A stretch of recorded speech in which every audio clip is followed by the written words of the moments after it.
I mean, with all the friends that Big U got, nobody's helping him with his lawyer. See, that's when I say the industry is up. You're just guilty because somebody else don't like you and they can go on the internet and do what they want to, and y'all gonna promote it.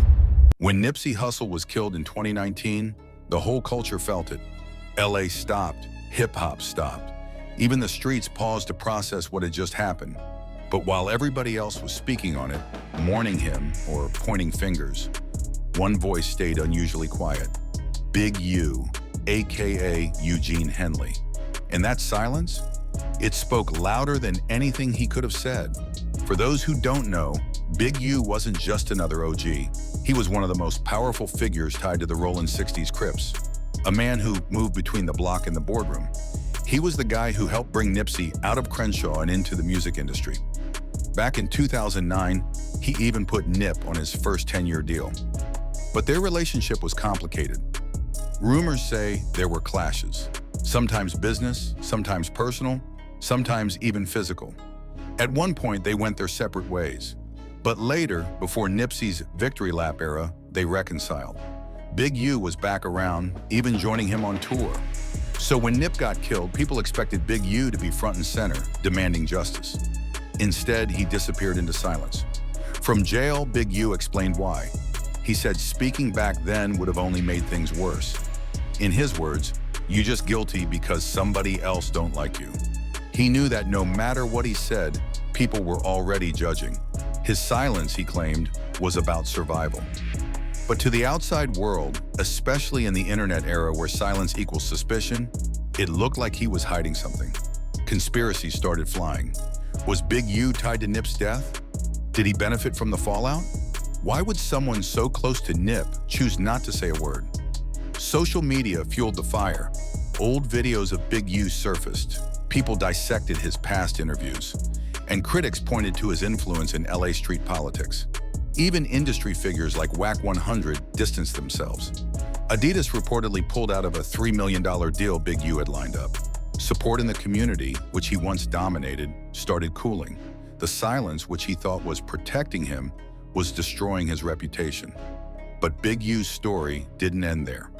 Behind the scenes, the feds were already watching. Nipsey's murder didn't just trigger outrage in the city, it triggered investigations. Federal eyes zoomed in on LA's gang infrastructure, and they weren't looking at Eric Holder alone. They started digging deeper into the architects of the street system. And when you talk about architects, BigU's name always comes up. That's the dilemma BigU faces today. He insists his silence was about loyalty and survival, not guilt. But in a culture where perception often becomes reality, his silence painted him as suspicious. And when the feds started building cases, that suspicion gave them the opening they needed. BigU wasn't just mourning a protege, he was fighting to keep himself from becoming the next target. To understand why BigU's silence hit so hard, you gotta look at his history with Nipsey Hussle. Long before Nip became a Grammy-winning icon and a symbol of LA, he was just a hungry kid from Crenshaw with a dream. And the man standing behind him in those early years was BigU. Back in 2009, BigU helped line up Nipsey's first 10-year contract. It was a big move. Nip wasn't just making mixtapes anymore, he was being treated like a future star. BigU used his street pull and industry connections to open doors that Nip wouldn't have reached on his own at the time. In LA, everyone knew if BigU vouched for you, you had protection and power. Nip got that stamp early, but with power comes pressure. And the BigU-Nipsey relationship wasn't just mentor and student. It was layered with street politics, business interests, and egos. Rumors of disagreements started popping up. Some insiders said Nip didn't like the contract terms. Others said BigU's street influence was overshadowing Nip's artistic vision. There were even whispers of physical confrontations between them. Whether all of it was true or not, one thing was clear. At some point, Nip and BigU parted ways. That fallout mattered, because in LA, when you move without certain people, questions get asked. Nip built his own brand, the Marathon clothing, All Money In, and eventually Victory Lap.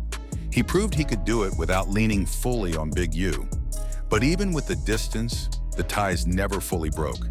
By the time Nipsey was rolling out Victory Lap, he and BigU had reconciled. BigU was back in the picture, even traveling with him on tour. To the public, it looked like a reunion of two powerful forces in LA, the rising rap mogul and the seasoned OG. Then Nipsey was murdered in front of his own store. And suddenly, the complicated history with BigU came back into the spotlight. Critics asked hard questions. Did their fallout ever truly get resolved? Was there still tension behind the scenes? Why did BigU go silent instead of defending his protege's legacy? Those questions weren't just curiosity, they became conspiracy fuel. Even BigU admitted from jail that he felt judged unfairly. He said people decided he was guilty just because of his reputation. And his reputation was no joke. For years, BigU had been painted as one of the architects of LA's rolling 60s Crips infrastructure. He wasn't just a street dude. He was seen as a power broker, the type of man who could make calls that shifted the balance in the city. That's why Nipsey's connection to BigU was always seen as both powerful and dangerous. Powerful because it gave Nip instant credibility. Dangerous because being tied to someone like BigU meant inheriting his enemies too. And after Nipsey's death, those dynamics didn't just fade away, they got magnified. The Nipsey-BigU bond is one of hip-hop's most complicated stories. From mentorship to fallout to reconciliation, it had all the elements of loyalty, betrayal, and survival. And when tragedy struck, it left BigU carrying a shadow he couldn't shake, even when he said nothing at all. When Nipsey Hussle was murdered, it wasn't just a tragedy for LA. It was a green light for the feds to turn their eyes on the city's gang infrastructure. They weren't just focused on Eric Holder, the man convicted for pulling the trigger. They wanted to know how the machine around Nipsey operated, who controlled the streets, and who profited from the chaos. That's when BigU's name started circling heavy. For years, BigU's reputation went beyond the block. He wasn't just a rolling 60s OG. He was a man who blended nonprofits, entertainment, and street ties into one package. On paper, he was helping the community with youth programs and anti-violence work. But to the feds, it looked like cover. They claimed he used those same nonprofits to launder money and extend his reach into LA's criminal economy. Now, BigU is facing a RICO case that paints him as a criminal mastermind. The charges: extortion, organized crime, and using legitimate businesses as fronts. The government's argument is that BigU wasn't just an OG keeping order. He was orchestrating things at a higher level, pulling strings while appearing as a community leader. In their eyes, he wasn't just part of the streets, he was the architect. Nipsey's murder gave investigators a reason to dig deeper. The feds looked at the backlash, the protests, and the spotlight on South LA, and they saw an opportunity. They started connecting dots: who was close to Nipsey, who stood to gain, and who had long-standing influence over the rolling 60s. BigU checked every box. Even if there was no evidence tying him directly to Nipsey's death, his proximity to the situation gave them leverage to build a bigger case. From jail, BigU insists he's innocent. He's even representing himself in court, saying he doesn't trust lawyers to fight for him the way he will. He claims the government is twisting his role, punishing him for being a powerful black man who had real influence in both the streets and the industry. He says his nonprofit work was genuine, and his connections to Nipsey and other artists were about uplifting the community, not exploiting it. But public perception doesn't lean in his favor. His silence after Nipsey's death already made him look guilty to some. Add in the RICO case, and now the narrative is that BigU might have been playing both sides all along. Community leader on the surface, power broker behind the scenes. And that duality is exactly what makes him such a polarizing figure. To the feds, BigU represents everything they've been trying to crack in LA for decades. The merger of gang politics, music money, and street influence. Taking him down would be more than just a legal victory. It would send a message. Nobody is untouchable, not even the OGs who built the system. For BigU, though, this is bigger than charges. This is about survival, legacy, and proving that silence doesn't mean guilt. Because if the government wins this case, it won't just be his freedom on the line. It'll be his entire story rewritten as one long con. At this point, BigU's story isn't just about one man. It's about how power, loyalty, and silence collide in the world of hip-hop and the streets. His decision to stay quiet after Nipsey's murder is still the most controversial choice of his life. To him, it was strategy. To outsiders, it looked like guilt. That silence, mixed with the RICO charges he's fighting now, has created a cloud that refuses to leave his name. The tragedy is that Nipsey's memory keeps getting pulled back into it. Nipsey wanted to change the game, to take street knowledge and flip it into legitimate business, to inspire a generation to run a marathon instead of chasing quick wins. But every time Big U's name trends, Nipsey's death gets dragged back into conspiracy theories. Was their fallout really resolved? Did Nipsey still carry tension about the early contract? Did Big U's influence help or hurt Nip's legacy? Those are the questions people debate, and no matter what answers come out, it always keeps Big U under suspicion. In the eyes of the feds, Big U represents the link between gang politics and the industry. To them, taking him down isn't just about his alleged crimes. It's about dismantling the system he symbolizes. The nonprofits, the entertainment ties, the street influence. They say it's all one machine, and he's the one who kept it running.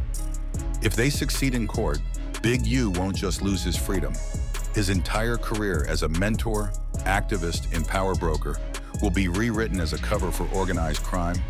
But in the streets, things aren't so black and white.